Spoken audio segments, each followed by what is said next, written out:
On Dispatch tonight, your layout photos, the question of the week, and a big shout out. Coming right up.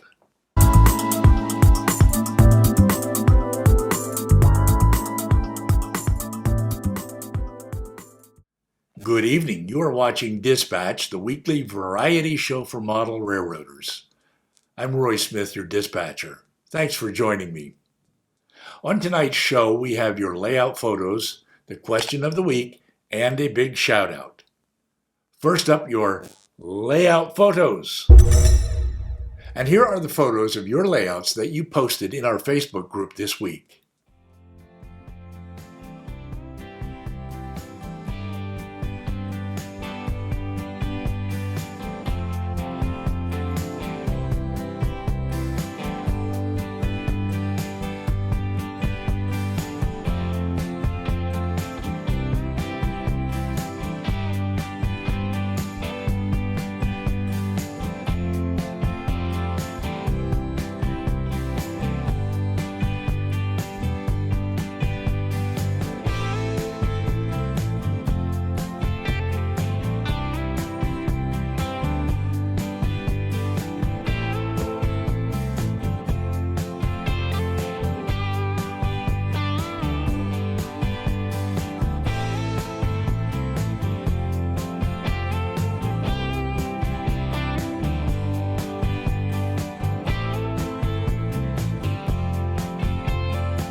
After the show, go over to the Facebook group and post a photo of your layout there.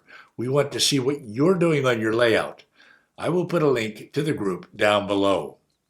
You will know you're at the right place when you see this photo at Echo Canyon on my layout.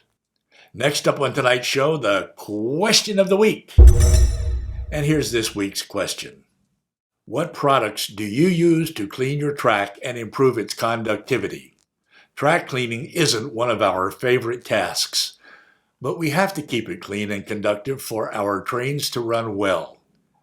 What you use to do this is a matter of personal choice. Here's what you all said that you use, one of these or several of these in combination to clean your track. Isopropyl alcohol, which is readily available and which many of you use to clean your track.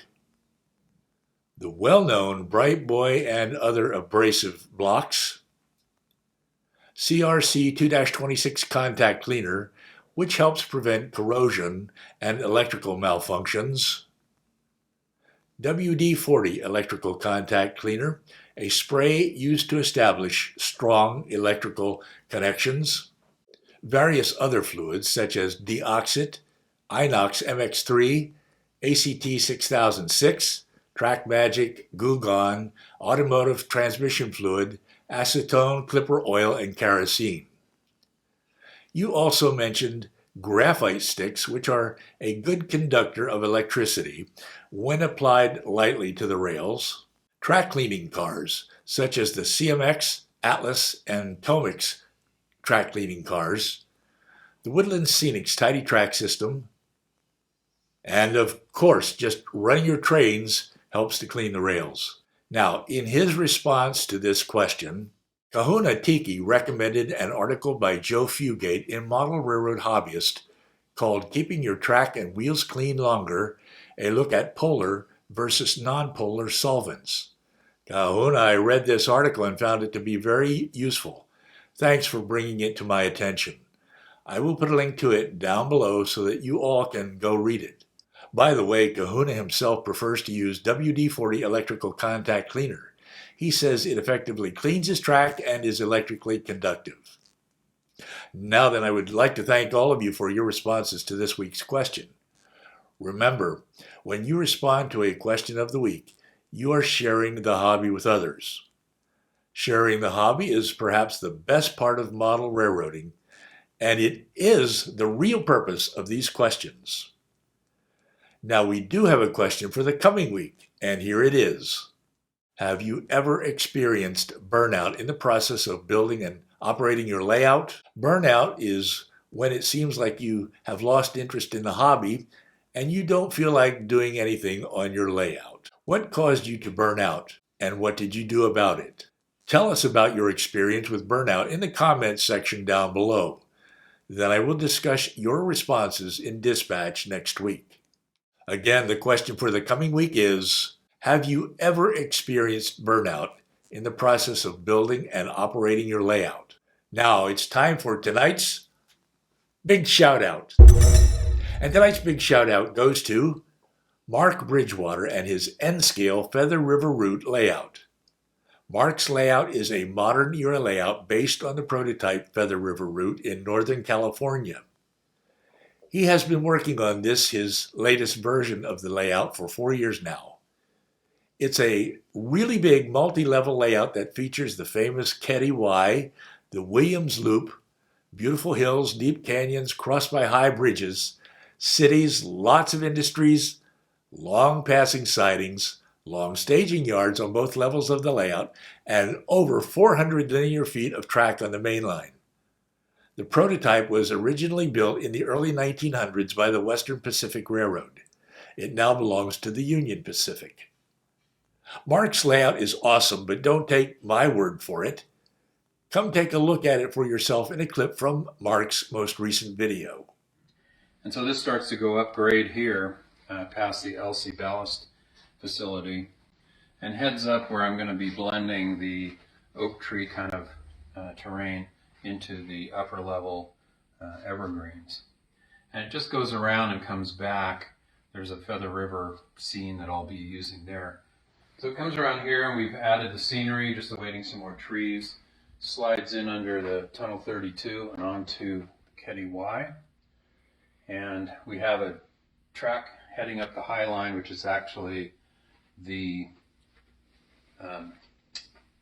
staging yard, bringing those BNSF trains on and off the layout that we started in Stockton.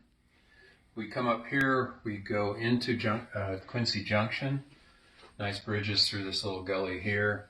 Again, awaiting trees through this area. We're still going upgrade, although technically on my layout not much. And so this is Williams Loop, an actual way that the railroad kind of went in circles to get upgrade. Trees are straightened from last time you saw it, which was a result of our move. And here it comes into Spring Garden. I hope you will go over and take a look at the rest of the layout on Mark's channel. If you like what you see, go ahead and subscribe. I will put a link to his channel down below. Mark, thanks for sharing your layout with the rest of us. Now, on my latest video, this past Saturday, I took you back in time more than 3 years to August 2017 to share my model railroad story with you once again. In my model railroad story, I answered 3 important questions. 1, how did I get into model railroading? 2, why did I choose N-scale? And 3, why did I decide to model the Union Pacific Evanston subdivision? If you haven't seen this video yet, I will put a link to it down below so that you can go watch it after dispatch tonight. Also, I will put a link to my Evanston renovation series down below. As you probably know, I'm rebuilding the Evanston area of my layout from the ground up. I hope you will go to the series and watch any episode that you may have missed along the way. Remember, there are tons of other videos for you to watch right here on this channel. I will put a link to my videos page down below. You can go to it and browse around. Or you can go directly to these 2 videos over here just by clicking on them. Well, thank you for letting me share the world's greatest hobby with you here on Dispatch tonight. I'm Roy Smith. Until next time, happy railroading.